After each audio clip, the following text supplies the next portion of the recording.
Picture a fjord at dusk, a curl of blood-red sky, a figure bent in a private howl, and behind it all, a line of tide and cliff that seems to vibrate like a struck chord.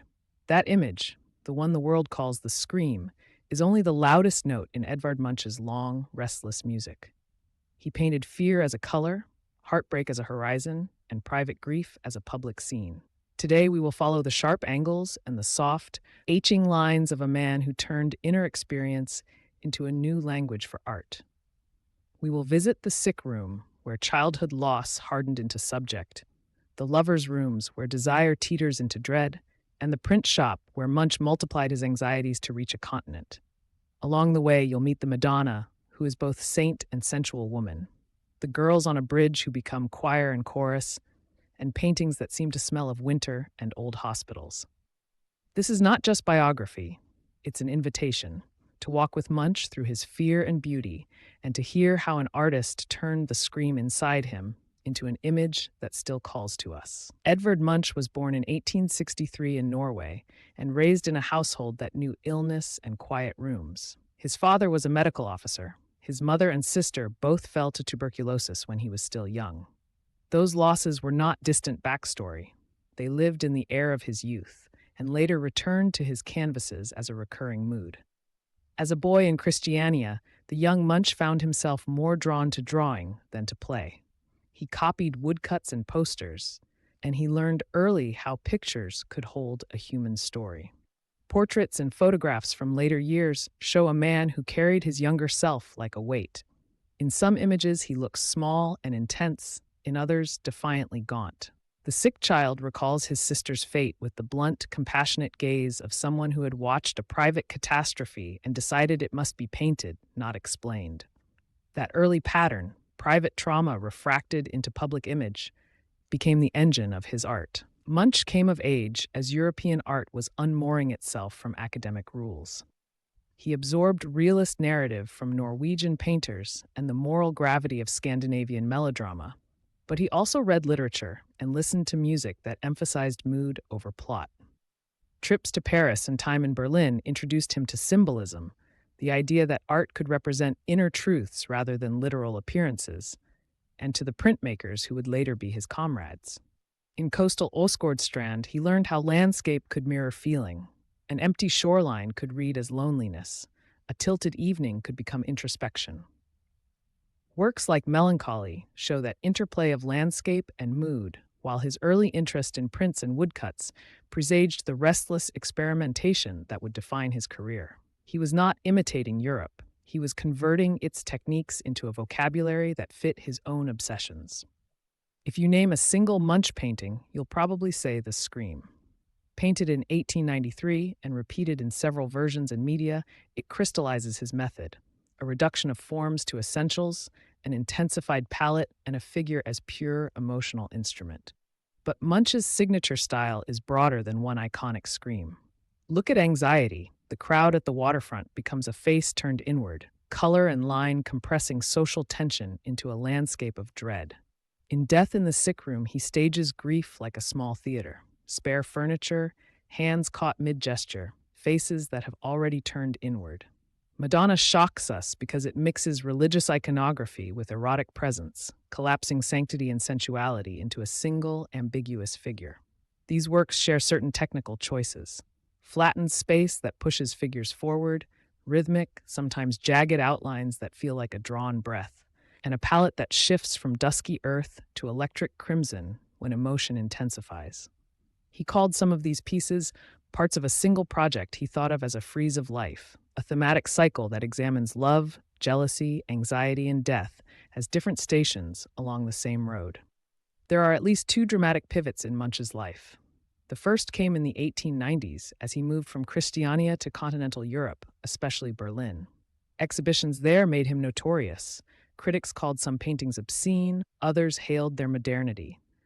The scandal fueled him and alienated him in turns. The second pivot arrived later, around 1908, when Munch suffered a physical and mental collapse and spent time in hospital. Recovery loosened something in his hand and his palette.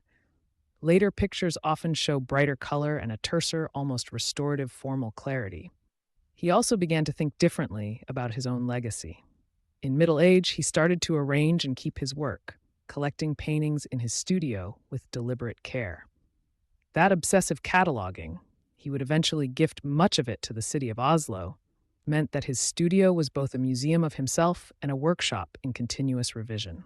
These moments, exile in Berlin, breakdown, and reformation, changed not only his biography, but the feeling of his painting. Munch was a versatile technician.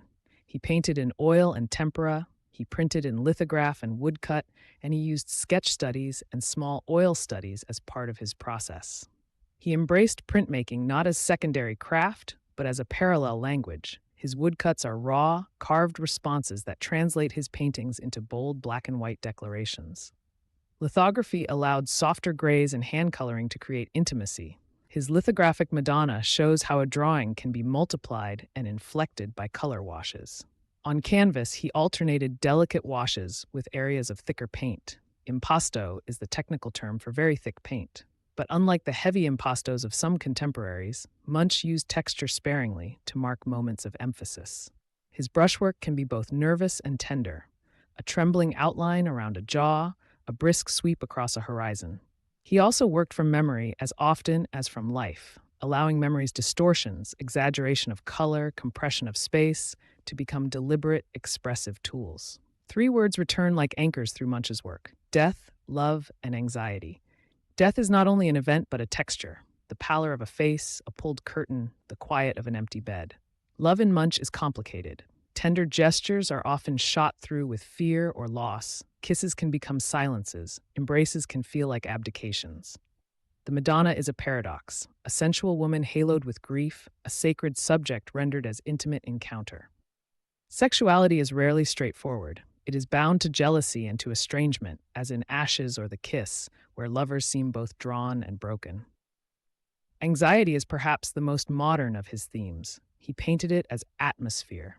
In Anxiety and the Scream, he made public what had felt private, the body's sudden trembling, the sense of being small against a world that has suddenly tilted.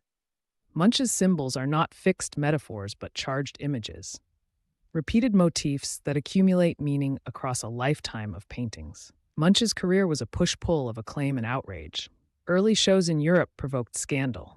Critics who wanted moral clarity found instead ambiguous figures and eroticized saints. The sensual Madonna and certain depictions of intimacy drew censorship and scorn. But scandal also kept the conversation alive. Collectors and younger artists read him as a necessary rebellion against naturalism. Later, in the 20th century, his reputation was recast as foundational for Expressionism. The Scream became an icon, reproduced, parodied, and even targeted. Versions of it were stolen in high-profile museum thefts and later recovered, which only reinforced its place in the modern imagination. Debates about Munch's politics, his personality, and the erotic charge of some images continued to follow him and then to follow history's appetite for controversy. Today, Munch sits at a crossroads in art history. To German expressionists, he was a lodestar. To modern graphic artists, he is a master of mood. He proved that painting need not be a window on the world, but could be a radar for the inner life. The Munch Museum in Oslo, built around the works he collected and later donated, became a place where generations could trace that inward turn. His direct heirs include artists who favor psychological intensity over pure illusion, and his influence is visible in cinema, literature, and popular culture every time an artist chooses emotion over pure description.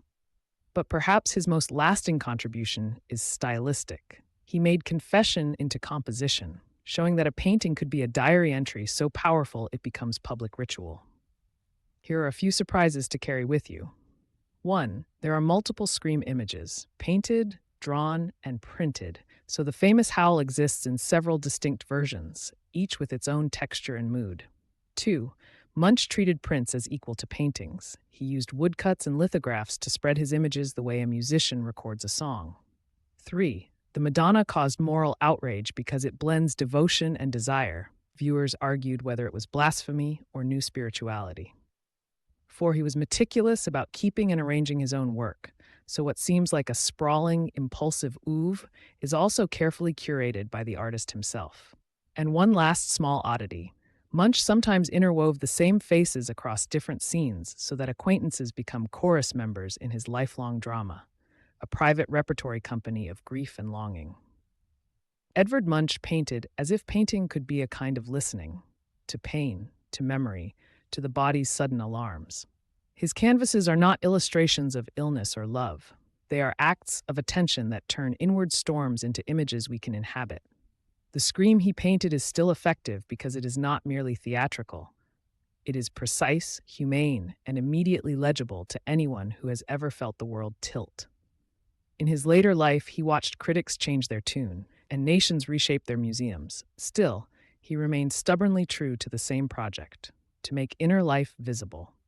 As we step back from his work, we realize he taught art a new grammar of emotion, a way to say grief in color and to tenderize dread with composition. That is why, more than a century after his first Howl, Munch continues to matter. His paintings do not tell us how to feel. They help us recognize what we are already feeling, and they give that feeling a shape to hold.